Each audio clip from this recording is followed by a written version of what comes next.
The icy wind howled down Peachtree Street like a living thing, cutting through coats and flesh alike. Commuters rushed past with their heads down, boots clapping the frozen sidewalk, scarves pulled tight over faces. But amid the blur of motion, one figure stood out. A man slumped against the cold concrete wall of the subway entrance, shivering so violently it looked like his bones might crack. His feet were bare, cracked, bleeding, blue from the frost. 17-year-old Amara Johnson stopped dead in her tracks. Her backpack felt suddenly heavy, and the chatter of her classmates, all laughter and selfies, faded into a distant hum. The man's eyes, glassy and defeated, lifted for just a second. No words, just a silent, aching plea. "Come on, Amara," her friend hissed. "You're gonna be late." But she couldn't move, couldn't ignore the raw human suffering just a few feet away. Without a word, Amara crouched down, unlaced her own sneakers, the only pair she owned, worn thin but warm, and gently slid them onto the man's frozen feet. His body jolted at the sudden warmth, and a tear carved a line down his dirty cheek. From behind, a snicker. "Look at her, giving shoes to a bum. How noble." "She'll regret that by tomorrow." The words stung, but she held her head high. "No one deserves to freeze," she whispered, more to herself than anyone else. The man tried to speak, but his lips were too cold to form words. He just mouthed a trembling, "Thank you." Amara stood and walked away barefoot on the ice-cold pavement, each step a sharp sting, but her heart was steady. She never expected to see him again. But this was only the beginning. The next morning, Amara's toes still ached from the cold. She sat at the edge of her bed, rubbing warmth into them, staring at the empty spot on her shoe rack where her sneakers used to be. They weren't much, scuffed, faded from years of wear, but they had been hers, her only pair. Now, all that remained was the memory of a man's grateful eyes and a single whispered, "Thank you," swallowed by the wind. Her mother, Tanya Johnson, appeared in the doorway, arms folded and brow furrowed. "You really gave away your shoes?" she asked, half proud, half exasperated. Amara shrugged. "He needed them more than I did." Tanya sighed, then softened. "You've always had a heart too big for this cold world. But baby, kindness doesn't pay the bills or keep your feet from freezing." She was right, of course. Tanya worked 2 jobs, mornings as a hospital receptionist and nights cleaning office buildings, to keep the lights on.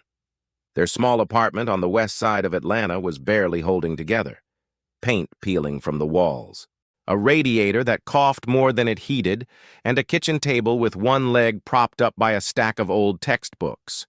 Still, Tanya never let the weight of struggle drown her spirit. "One day," she'd say, "we're going to trade these cracked walls for something better. You keep studying." And Amara was trying, harder than anyone realized.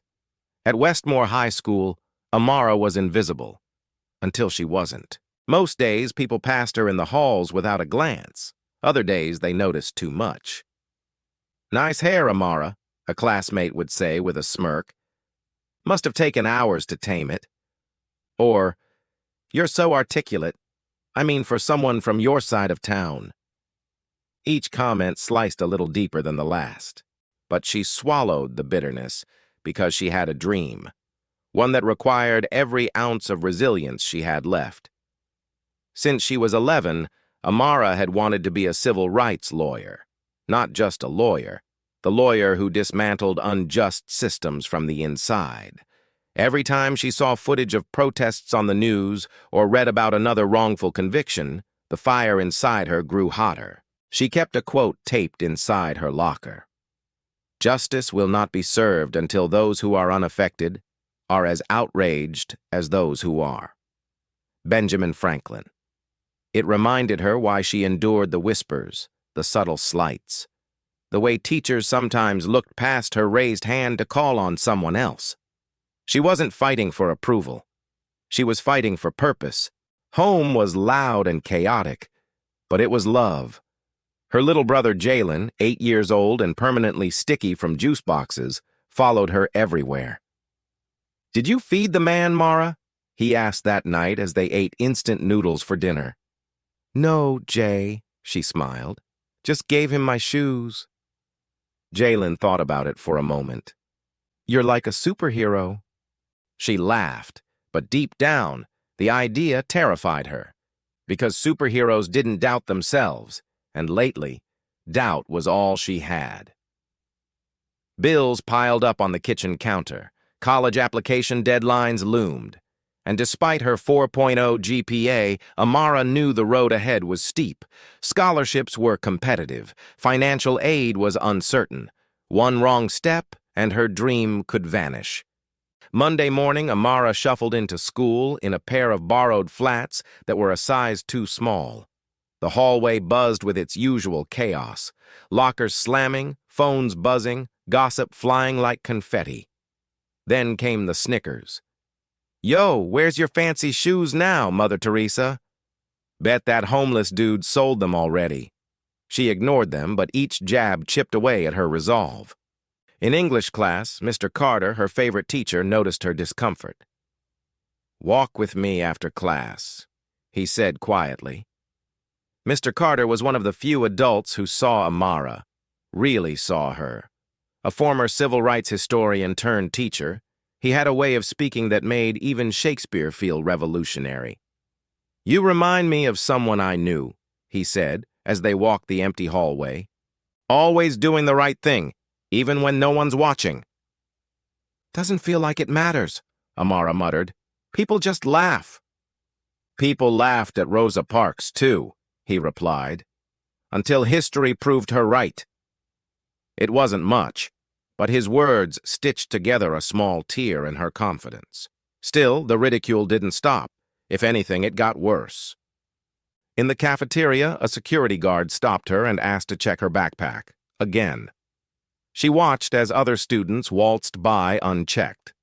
At the mall, a store clerk followed her around as if she were about to steal something. At a debate team meeting, her ideas were dismissed, only for a white classmate to repeat the same point and get praised for brilliance. Each moment was tiny. Each moment was easy to explain away, but together they were a tidal wave. "Don't let them shrink you," Tanya would say. "They'll try, but you're meant for bigger things." And yet some nights, Amara lay awake wondering if maybe they were right. Maybe her kindness was foolish. Maybe people like her weren't meant to change anything. A week has passed since the shoe incident. The man, Eli, though she didn't yet know his name, hadn't appeared again. But something about that encounter haunted her. The way his eyes lit up with gratitude. The way he clutched the shoes to his chest as if they were treasure. Did he make it through the night? She wondered. Was he okay? Walking home from school one evening, she passed the same subway entrance. The spot was empty. No man, no trace. But scrawled on a torn scrap of cardboard tucked against the wall were 4 simple words. "I won't forget this." Her heart skipped. It was impossible to know for sure if it was from him. But deep down, she knew. Weeks turned into a month. Amara focused on her studies, poured her energy into scholarship essays, and helped Jalen with his science project on weekends. Life marched forward, ordinary, relentless, unremarkable. But every so often, reminders of that day would return. During a class debate on systemic inequality, she shared a story about homelessness, how quick society was to judge, how easy it was to ignore suffering when it didn't wear a suit. The room grew quiet. Even the class clown didn't crack a joke. Later, in the hallway, a girl she barely knew tapped her shoulder. "What you said, it made me think," she murmured. "Thanks." It was a small moment, a single seed planted in hard soil, but it reminded Amara why she kept going, why she refused to shrink. Still, the doubts crept in at night. What if nothing changes? What if all this kindness leads nowhere? Then came the college rejection letter. It was from her top choice, Howard University. The email subject line alone made her heart race. But as she read the first line, her chest tightened. "We regret to inform you." She stared at the screen until the words blurred. For years, she had dreamed of walking those halls, of becoming the first lawyer in her family. And now, that dream was slipping through her fingers. Tanya found her sitting silently at the kitchen table hours later. "Baby," she said gently, "this isn't the end. It's just a bend in the road." Amara nodded, but the fire inside her dimmed. The next morning, something unusual happened. As she opened her locker, a folded note fluttered to the floor. No name, no signature, just 5 words written in neat, deliberate handwriting. "Kindness never goes unpaid." Her heart pounded. It couldn't be a coincidence. Not after the cardboard message, not after the shoes. Someone was watching, someone remembered. But who? And why now? She glanced down the hallway, nothing but a sea of indifferent faces. Yet somewhere, hidden in that crowd, someone knew the story she thought was over, and their return was only beginning. The mysterious note stayed folded in Amara's pocket all day, its message burning through the fabric like a live coal. Kindness never goes unpaid. She read it over and over between classes, her mind running wild with possibilities. Was it from the man, the one she had given her shoes to? If so, how had he found her locker? And why now, weeks after their encounter? No one else seemed to notice anything unusual, but Amara felt eyes on her. Every time she turned a corner or glanced over her shoulder, she expected to catch a stranger watching her from afar. But there was nothing. Only the ordinary chaos of high school life. Bells ringing, sneakers squeaking against the hallway floor, gossip swirling like a storm cloud. That night, lying awake in bed, she replayed the moment over and over. The icy sidewalk, the trembling man, the way his lips had formed a silent thank you. And now, this note. Kindness never goes unpaid. It felt less like a message and more like a promise. At the kitchen table, with a cup of chamomile tea steaming in her hands, Amara shared the note with her mother. Tanya read it twice before setting it down. "Maybe it's the universe's way of telling you your kindness mattered," she said. "We don't always see the ripple, but that doesn't mean it's not there." "But what if he's still out there?" Amara asked, her voice barely above a whisper. "What if he's still cold? Still hungry?" "Then maybe," Tanya said gently. "It's time to do more than give away shoes." The idea stuck. All through the night, while Jalen snored softly in the next room and the radiator groaned in protest, Amara lay awake, staring at the ceiling. Do more than give away shoes. What if she could? What if she could turn that one moment into something bigger? The following week in civics class, Mr. Carter introduced a unit on social responsibility. The students were assigned to debate whether individuals or governments were more responsible for solving homelessness. Most students parroted textbook arguments about policy and taxpayer burden. But when it was Amara's turn, her voice shook with raw conviction. "It's easy to wait for someone else to fix the problem," she said, glancing around the room. "It's harder to look someone in the eyes, someone freezing, someone forgotten, and admit that maybe we could help, but we don't."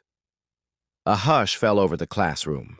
Even her usual critics stayed silent. After class, one of them, Brittany, a girl who had mocked her relentlessly since the shoe incident, approached with an awkward smile. "You really believe all that?" Brittany asked. "I do," Amara replied. "Then prove it." The words were meant as a jab, but they ignited something more profound, a stubborn determination that refused to die. That afternoon, Amara gathered a few classmates she trusted. Marcos, the quiet math genius with a knack for organizing. Layla, the editor of the school paper. And Dante, a football player who had a soft spot for social causes. "I want to host a community shoe drive," she announced. "For the homeless. For anyone who needs them." They stared at her, surprised. "Like, here? At school?" Dante asked. Yeah. We collect donations, work with a shelter, and deliver them downtown. If we help even 10 people, it's worth it. Layla raised an eyebrow. You really think people will donate? Maybe, Amara said. Maybe not. But I have to try. It was decided. They'd form a small committee, get approval from the principal, and rally local businesses to contribute. It would take weeks of planning, but the fire was lit. The following weeks became a blur of late-night brainstorming sessions at Amara's kitchen table. Piles of flyers littered the floor. Ideas scrawled across notebooks turned into actionable plans. What if we make it a competition? Marcos suggested. The class that collects the most shoes wins a pizza party. Or we get local stores to offer discounts to people who donate, Layla added. I can get the football team involved, Dante said. If they're on board, others will follow. Each conversation buzzed with energy. But underneath the excitement was a constant current of fear. What if no one shows up? Amara asked one night as they packed up. Then we try again, Layla said. Movements don't fail because they start small. They fail because people quit. The words became a mantra. Not everyone supported the idea. Flyers disappeared from bulletin boards overnight. Anonymous comments popped up on social media. So now she thinks she's a hero. Why don't they fix their own problems? Bet half those shoes end up sold for drugs.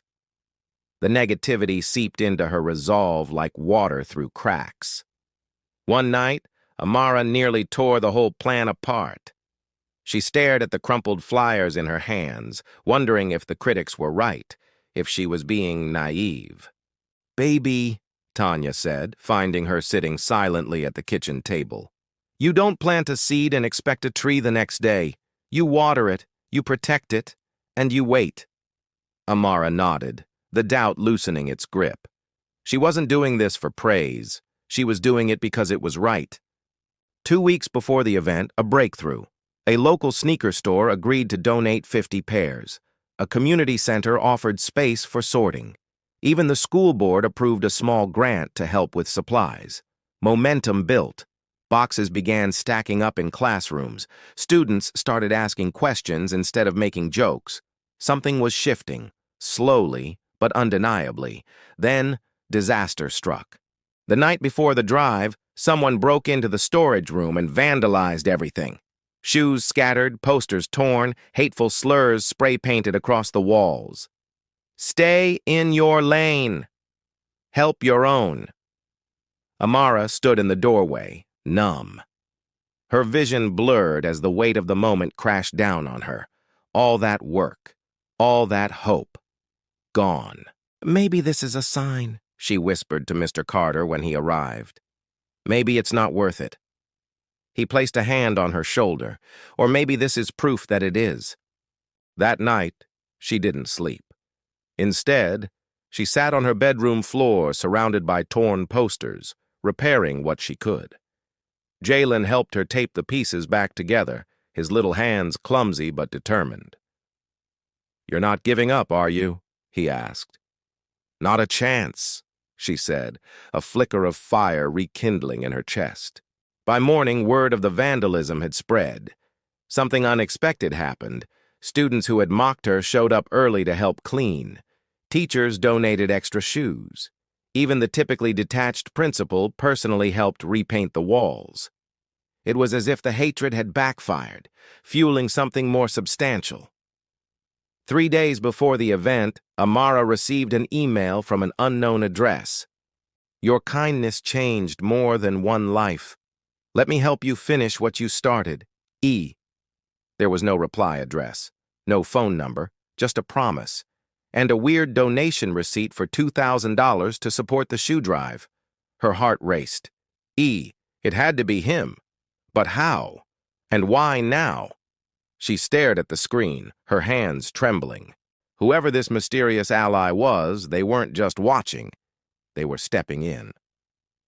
The morning of the shoe drive dawned cold and gray, the kind of bone-deep chill that seeps into your skin. Amara arrived at school before sunrise, her breath forming clouds in the frosty air.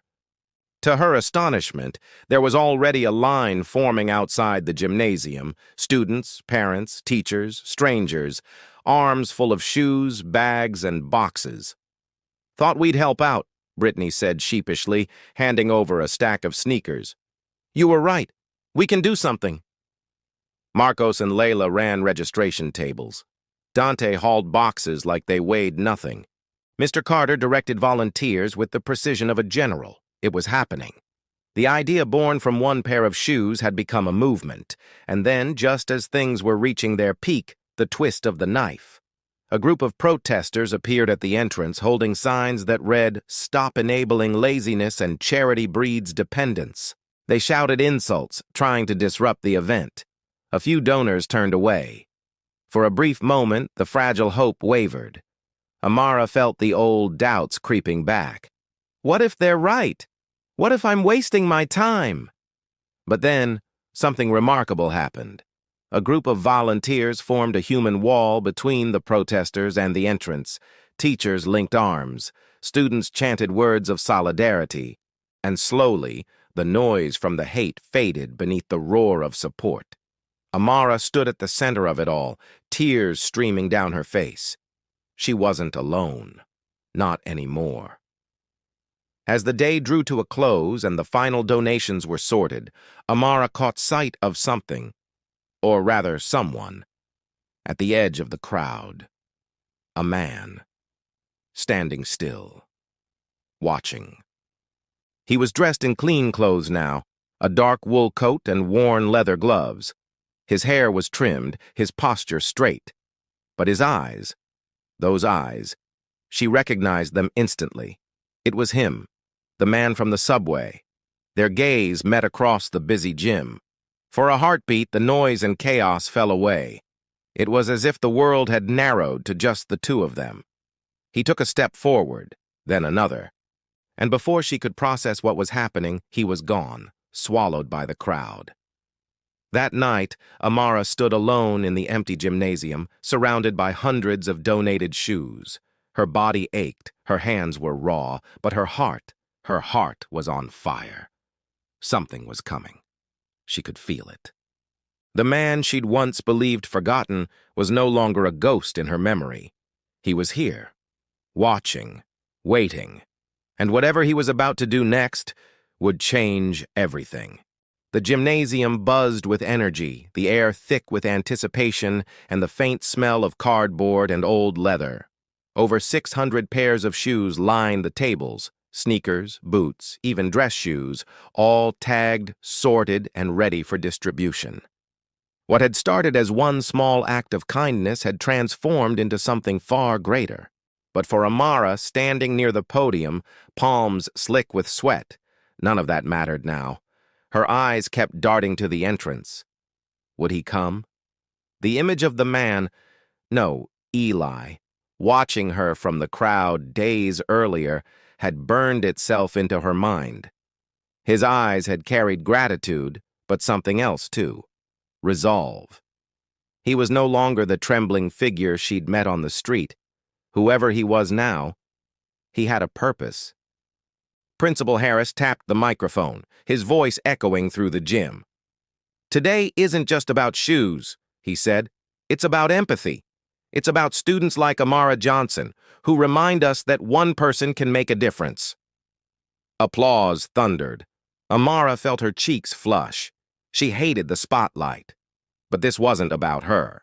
It was about the people who would walk a little farther, stand a little taller, because of this. She took a deep breath and stepped up to the mic. "We started this because no one deserves to suffer in silence," she said. "No one deserves to freeze or be forgotten. And if this drive has taught me anything, it's that compassion isn't weakness. It's power." The room erupted again. Cameras flashed. A local news crew recorded from the sidelines. But even amid the noise, Amara felt a presence, a shift in the room's energy. Then, from the back of the gym, a voice spoke. Spoken like a future leader. The crowd parted instinctively as the man stepped forward. His transformation was almost unrecognizable. a tailored navy coat, polished shoes, and a clean shave that revealed strong, dignified features. Yet the eyes were the same, tired but alive, the eyes of someone who had seen both darkness and light. "Eli," Amara whispered, her breath catching. He walked toward the stage slowly, deliberately, every step heavy with intention. Whispers rippled through the audience. "Is that him? The homeless guy? No way." He reached the podium and turned to face the crowd. "My name," he began, voice steady, "is Elijah Brooks. And a few weeks ago I was sitting barefoot outside a subway station, invisible, forgotten, and ready to give up."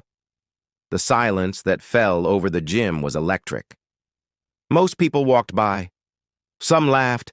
Some crossed the street. He paused, scanning the room. But one person didn't.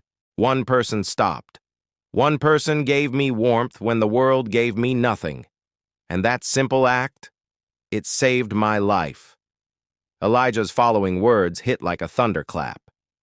"Before I was homeless, I was an attorney, a senior partner at one of the largest civil rights law firms in the state." A collective gasp swept through the room. "I spent years fighting for justice, and then I exposed corruption. Powerful men siphoning funds meant for veterans and the homeless. They retaliated. My reputation was destroyed. My license was revoked. My life dismantled piece by piece, until all I had left was the street." The revelation hung in the air like smoke. Amara's knees went weak.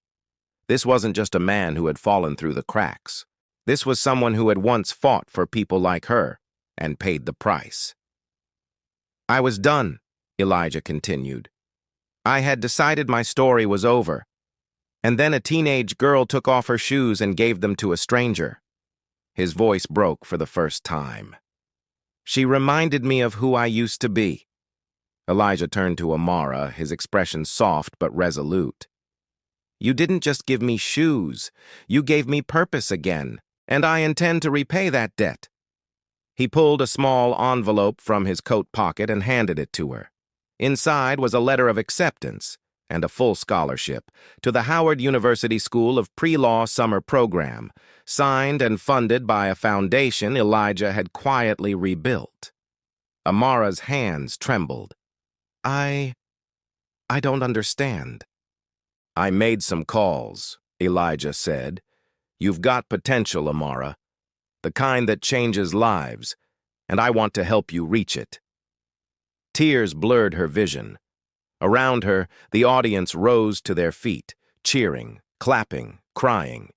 Even Principal Harris wiped his eyes. At the edge of the crowd, Brittany, the girl who had mocked her for weeks, stood frozen, her face pale. Other students who had snickered behind Amara's back stared at the floor. The same people who had doubted her now looked at her with something they'd never shown before: respect. Mr. Carter stepped forward, his voice proud and steady. "I always told you your kindness mattered," he said softly. "Now the world sees it too." Amara felt a strange calm settle over her. The pain, the ridicule, the humiliation, it had all led here. And suddenly, it didn't matter who had doubted her.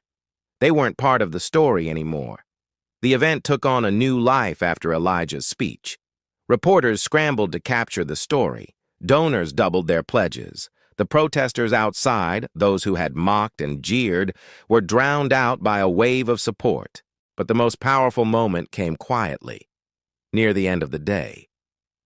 As Amara packed up the last few boxes, Elijah approached her again. "I don't think you realize what you've done," he said. "It was just a pair of shoes," she replied. He shook his head. "No, it was dignity, and dignity can change the world."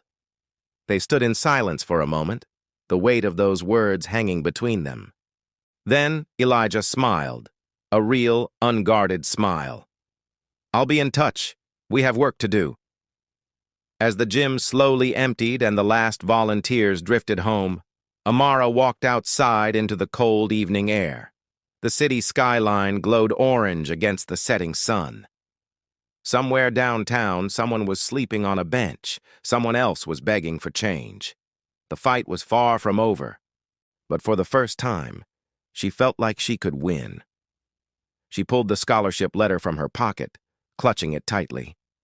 A single act of kindness had come full circle, and now it was her turn to change someone else's story. This was more than a shoe drive, more than a feel-good story. This was the beginning of a revolution. One pair of shoes, one act of courage, one young woman's unshakable belief in humanity at a time. The story of the girl who gave away her shoes should have ended on that frozen sidewalk, but by the following week, it was everywhere. Atlanta Teens Kindness Sparks Movement. Homeless man turned mentor surprises student with life-changing gift. One pair of shoes, a ripple across a city. Local news segments replayed the moment Elijah revealed his past, and soon national outlets picked it up. Social media lit up with hashtags, Shoes of Hope, Kindness Revolution, Amaris Act. Each post a thread in a growing conversation about dignity, humanity, and the power of one small act. For Amara, the attention was overwhelming. Overnight, she went from invisible to seen. But more importantly, the mission that had started with a single act of compassion now had momentum. And it was bigger than she'd ever imagined. 2 weeks after the shoe drive, a small crowd gathered outside the downtown shelter where Elijah had once spent his nights. Piles of shoes, coats, and blankets were stacked taller than Amara herself. Volunteers, and many of them students from Westmore High, worked side by side with city workers and nonprofit staff. "We've never seen donations like this," said the shelter's director, tears streaming down her cheeks. "It's not just supplies, it's hope." Even the mayor took notice, inviting Amara and Elijah to a city council meeting on homelessness reform. Standing before officials and policymakers, Amara spoke not as a student, but as a voice for those who had none. "This isn't about charity," she told them. "It's about justice. It is about seeing people, really seeing them, and refusing to accept that suffering is normal." The room erupted into applause, and for the first time, honest policy conversations began about funding shelters, reforming eviction laws, and expanding mental health services. At home, life felt different too. Tanya, once skeptical of her daughter's big heart, now watched her with awe. "You're doing it, baby," she whispered one night. "You're changing things." Jalen wore an oversized volunteer t-shirt everywhere he went, proudly telling anyone who'd listen that his sister was a hero. Even Mr. Carter confessed he had learned something new. "You reminded me," he said after class, "that change doesn't start in courtrooms or Congress. It starts with someone refusing to look away." Amara, for her part, tried to stay grounded. She still had homework, still had college essays to finish, still had fears of failure, of letting people down, of not being enough. But now, those fears had company, purpose. Elijah kept his word. True to his promise, he became not just a mentor, but a partner. Together, they launched a citywide initiative called Step Forward, aimed at connecting students with local shelters, organizing donation drives, and raising awareness about homelessness. He introduced her to lawyers, activists, and nonprofit leaders. They spent hours discussing systemic inequality, how race and poverty intertwine, and how the law could be wielded as a weapon for justice. And through it all, Elijah reminded her of one truth. You don't need power to make change. You create power by showing up. Of course, there were still critics. There always are. Anonymous online comments dismissed her as a social media stunt. Some pundits mocked the idea that a shoe drive could make a difference. But the evidence was undeniable. Donations continued pouring in. Schools across the state launched similar programs. A major footwear brand reached out, offering a corporate partnership. And Westmore High, once divided by ridicule and ignorance, became a hub for service and social awareness. Brittany, the former bully, even approached Amara one afternoon. "I was wrong," she admitted quietly. "You made me see things I didn't want to see. I'm sorry." Amara accepted the apology, not because she needed it, but because change meant building bridges, not burning them. The final shoe delivery happened on a chilly Saturday morning. Hundreds gathered as Amara and Elijah handed out footwear, blankets, and hot meals to those in need. Cameras clicked. Reporters shouted questions. But one moment silenced it all. A little girl, no older than Jalen, hugged Amara's leg after receiving a pair of pink sneakers. "Now I can go to school," she whispered. It hit her like a wave. The realization that this wasn't about shoes or charity or even kindness. It was about giving people the chance to walk forward, literally and figuratively, toward a better future. As the crowd dispersed and the winter sun dipped below the horizon, Elijah placed a hand on her shoulder. "This is just the beginning," he said. And Amara believed him.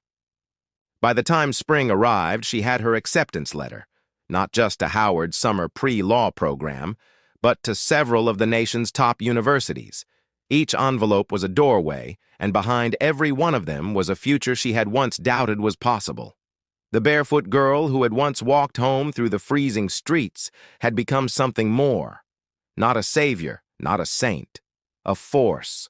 The snow had melted by the time spring rolled around, but the memory of that freezing morning still burned bright. Not as a story of pity, but as a story of power. Amara often thought back to that day, a pair of worn-out sneakers, a trembling stranger, a decision most people would have walked past. At the time, it had felt small, almost insignificant. Yet that single ordinary act had rewritten the trajectory of two lives. It sparked a movement neither of them could have imagined. It taught her something profound. Change doesn't begin with grand gestures. It starts with the choice to care when no one else does. One person's kindness had reignited Elijah's purpose. One man's resilience had opened doors Amara once believed were closed to her. And together, their actions had rippled outward, touching hundreds, then thousands, and soon perhaps millions. The world didn't suddenly become just. Racism didn't vanish. Homelessness didn't disappear. But every shoe delivered, every law challenged, every conversation started was a step forward. And step by step, that's how revolutions are born. As Amara stood on the stage at the next citywide Step Forward event, this time as a keynote speaker, she looked out at the sea of faces, each one proof that small actions matter. "You don't have to fix the whole world," she told them. "You just have to refuse to ignore it." The crowd erupted into applause, but deep down, Amara wasn't thinking about applause. She was thinking about you, the next person standing at a crossroads, deciding whether to walk past someone in need or stop and offer a piece of their heart. Because sometimes, the most radical thing you can do is care. Now ask yourself, what if this happened in your workplace, your school, your neighborhood? Would you walk by, or would you stop? Tell us below. Your story might inspire the next act of courage.